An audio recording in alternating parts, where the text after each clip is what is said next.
నమస్తే, welcome to our channel. నేను పద్మిని. ప్రస్తుతంతో పాటు సోషల్ యాక్టివిస్ట్ కృష్ణకుమారి గారు ఉన్నారు. మాట్లాడదాం. మేడం నమస్తే. మేడం, జగన్ గారు అటు బాలకృష్ణ గారికి అలాగే షర్మిల గారికి ఒకేసారి కౌంటర్ ఇచ్చేటటువంటి ప్రయత్నం చేశారు. అయితే జగన్ గారితో షర్మిల గారికి సత్సంబంధాలు ఉన్న సమయంలో సాక్షి టీవీకి ఇచ్చినటువంటి ఇంటర్వ్యూల్ని బేస్ చేసుకుని అటు బాలకృష్ణ గారిని ఇటు షర్మిలని ఇద్దరిని కూడా ఒకే దెబ్బకి రెండు పెట్టలు అన్నట్టుగా టార్గెట్ చేశారు. ఏమిటి అంశం, ఏమిటి ఆ ఇంటర్వ్యూలో ఉన్నటువంటి విషయము? ఇద్దరిని ఒకేసారి టార్గెట్ చేశారు. ఆయన కమెంట్స్ ఎంతవరకు సమంజసం? ఈ విషయాలు ఒక్కసారి మీ ద్వారా.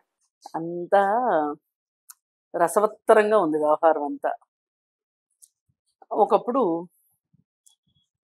షర్మిల నన్ను పలానా వాళ్ళు టార్గెట్ చేస్తున్నారు, నా మీద సోషల్ మీడియాలో చెత్త కామెంట్లు పెడుతున్నారు అని ఆవిడ కేసు పెట్టడం జరిగింది. అయితే అది ఎప్పుడు పెట్టింది? ఆమె జగనన్న వదిలిన బాణం కదా. అందుకని కరెక్ట్గా ఎలక్షన్స్కి ముందు ఈ జగనన్న వదిలిన బాణం ఆంధ్రప్రదేశ్లో పెట్టకుండా కేసు, అప్పుడు తెలుగుదేశం గవర్నమెంట్ ఉంది కదా, హైదరాబాద్ వచ్చి హైదరాబాద్ డీజీపీకి కంప్లైంట్ ఇచ్చింది. నా మీద ఇట్లా నాకు ఒక సినిమా యాక్టర్కి సంబంధాలు ఉన్నాయని చెప్పి నన్ను చాలా అసహ్యంగా చిత్రీకరిస్తున్నారు సోషల్ మీడియాలో. నాకు ఆంధ్ర పోలీసుల మీద నమ్మకం లేదు, కాబట్టి మీరు విచారించి తగు చర్యలు తీసుకోండి అని చెప్పి అంటే జగన్మోహన్ రెడ్డి ఎప్పుడైనా సరే గుర్తుపెట్టుకోండి, ఒక దెబ్బకి రెండు పిట్టలు అన్నట్టే ఉంటాడు. అక్కడ కూడా రెండు పిట్టలు. ఒకటి, ఆంధ్ర పోలీసు సరైన వాటి మీద దృష్టి పెట్టదు అనేది ఒకటి చెప్పడం. రెండోది, ఒక మహిళ బయటకు వచ్చి తన పట్ల వేరే వారు ఈ విధంగా సంస్కారహీనంగా ప్రవర్తిస్తున్నారు అంటే ఒక సానుభూతి వస్తుంది. అది ఎలక్షన్స్ ముందు ఆ సానుభూతిని కూడగట్టుకోవటం కోసం ఆమె చేత అప్లికేషన్ ఎప్పుడో రాయించి రెడీగా పెట్టి కరెక్ట్గా ఎలక్షన్స్ ముందు తీసుకెళ్ళి డీజీపీకి ఇచ్చేటట్లు చేశారు. అప్పుడు జగన్మోహన్ రెడ్డికి కీలుబొమ్మ షర్మిల.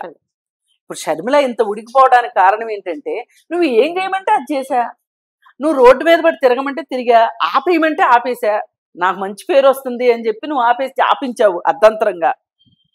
ఎవరు ఊహించలా షర్మిల పాదయాత్ర ఆపేస్తుందని. ఆపేయాల్సి వచ్చింది ఆల్ ఆఫ్ ఏ సడన్. ఎందుకు అంటే నాకంటే ఎక్కువ క్రేజ్ వచ్చేస్తుంది, నేను రేపు మాప జైల్లోంచి బయటకు వచ్చేస్తే క్రేజ్ అంతా ఆవిడికి వెళ్తే నేనేం చేయాలి, ముసుకేసుకుని కూర్చోవాలా అన్న ఫీలింగ్ తోటి ఆపిచ్చేశాడు షర్మిలాని. అలాగే నీకెందుకు నేను ఆస్తులు పనిచేస్తాను, ఎలక్షన్స్ అవని నేను ఇప్పుడు టెన్షన్లో ఉన్నాను, బాధలో ఉన్నాను అని చెప్పి జాలి కథలు చెప్పి ఆమెను పోస్ట్ పోన్ చేసి చేసి చేసి అధికారం వచ్చిన తర్వాత అసలు నువ్వెవరు పొమ్మన్నట్లు బోడమల్లయ్య లాగా చేసేసాడు. అలా చేసేసరికి మరి నా కోసం ఇంత కష్టపడిందే నా చెల్లెలు, నా రక్తం, నా తండ్రి రక్తం పంచుకుని పుట్టింది, అన్నిటికీ చేదోడు వాదోడుగా ఉంది, మరి నేను క్విడ్ ప్రోకో ద్వారా డబ్బులు సంపాదించడానికి కూడా నాన్నే కారణం కదా, మరి నాన్న ద్వారా సంపాదించిన డబ్బుల్లో చెల్లికి కూడా వాటా ఉంటుంది కదా. ఇలాంటివన్నీ ఎక్కడా లక్ష్య పెట్టకోకుండా, ఆమెకు వాటా ఇవ్వకోకుండా జరిపి జరిపి జరిపి చివరికి ఒక ఎంఓయూ రాసుకునేదాకా వచ్చింది. సరే, ఎంఓయూ రాసుకున్నారు.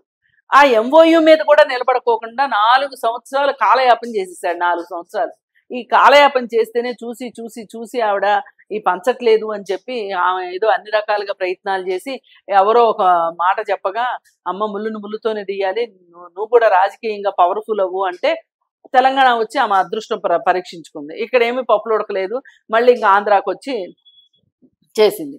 ఇప్పుడు చెల్లెలు పనికిరాంది అయిపోయింది. ఇప్పుడు చెల్లెల మీద కూడా తెలుగుదేశం వాళ్ళ మీద ఎంత కత్తి కడుతున్నాడో చెల్లెల మీద కూడా అంతే కత్తి కట్టి చెల్లెల మీద మురికి రాతలు రాయించాడు, చెల్లి మీద తల్లి మీద. ఆఖరికి ఆమె వైఎస్ రాజశేఖర రెడ్డి కూతురే కాదు అని కూడా మాట్లాడిచ్చారు పెయిడ్ బ్యాచ్ తోటి. చాలా దారుణమైన విషయం. పైగా మొన్నటికి మొన్న వాళ్ళ మేనత్త అన్నది కదా, కడప దగ్గర చర్చిలో దొరికింది కానీ వైఎస్ రాజశేఖర రెడ్డి బిడ్డ కాదు అని అన్నది. ఇవన్నీ నువ్వు అనకుండానే అనిపించారా? అన్నారు, నువ్వు ఖండించావా కదా? ఆయనకు తెలియకుండా ఒకవేళ అనేసారు, ఖండించాలిగా. అసలు అనిచ్చిందే ఆయన అయితే ఖండిస్తాడు. నాకు తెలియదు అన్న వ్యవహారం ఆయనకు ఉంటే, అబ్బేబే ఆయన ఏం అట్లా తెలీదు అని ఏమి కన్ఫెస్ చేయడు. ఆయనే అనిపించాడు కాబట్టి ఇంక చెప్పాల్సిన పని లేదు. నువ్వు ఇన్ని చేసిన వాడివి, ఆ పార్టీలో వాళ్ళు ఆవిడ్ని ఉద్దేశించి అన్న మాటల గురించి నువ్వు గుర్తు చేయాల్సిన అవసరం ఏంటి? ముందు నీ ఇల్లు శుభ్రంగా ఉంటే పక్కింటి వాళ్ళ ఇల్లు శుభ్రం చేయడానికి ప్రయత్నం చేయాలి.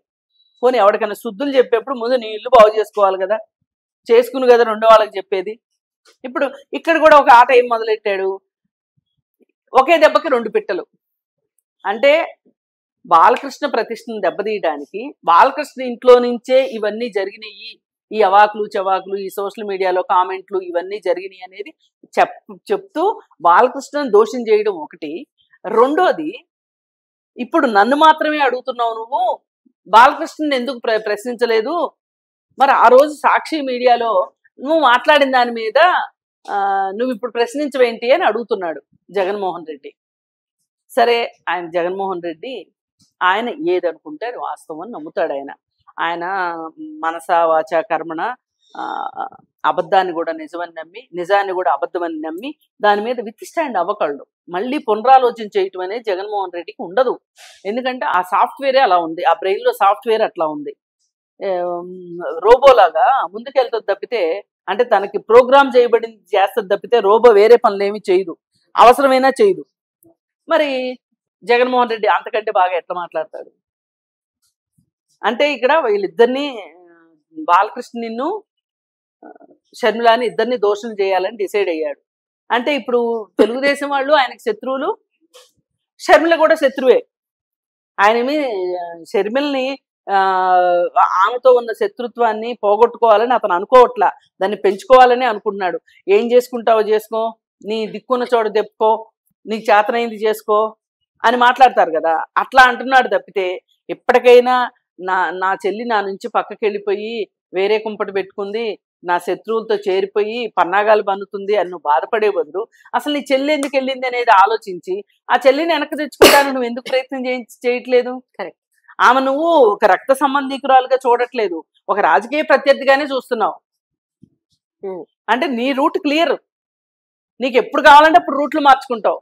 అప్పుడేమో నువ్వు కష్టాల్లో ఉన్నప్పుడు జగనన్న వదిలిన బాణం, ఇప్పుడేమో నాకు ఆ బాణం అక్కర్లేదు, 3 ముక్కలు చేసి కింద పడేసా, అసలు నీకు నాకు సంబంధం లేదు, నువ్వెవరో నాకు తెలియదు, అది ఇది కాదంటే మా మేనత్తే సాక్ష్యం, చర్చలు నువ్వు అసలు పుట్టలేదు మా నాన్నకి, కాబట్టి నువ్వు మా నాన్నకే పుట్టిన కాడికి నీకు వాటా ఇచ్చేదేంటి? అక్కడికి పెట్టాడు లింకు చూడండి. అంటే ఈ మూర్ఖులకి అర్థం కావాల్సింది ఏంటంటే డిఎన్ఏ టెస్ట్ తెలీదా అండి? సింపుల్ కదా, సింపుల్ కదా. అంటే ఇప్పుడు అనగానే అందరూ ఇలా ఊహించేసుకుంటారా? నువ్వు ఊహించేసుకున్నట్లు 3D యానిమేషన్లు ఊహించేసుకున్నట్టు, నీకంటే నీకు అవసరం కాబట్టి ఊహించుకుంటావు. ప్రపంచం అంతా ఊహించుకోమంటే ఎందుకు ఊహించుకుంటుంది? ప్రపంచం తన కళ్ళతో తను చూస్తుంది, నీ కళ్ళతో ఎందుకు చూడాలి? అందుకని ఏ రకంగా చూసినా ఈయన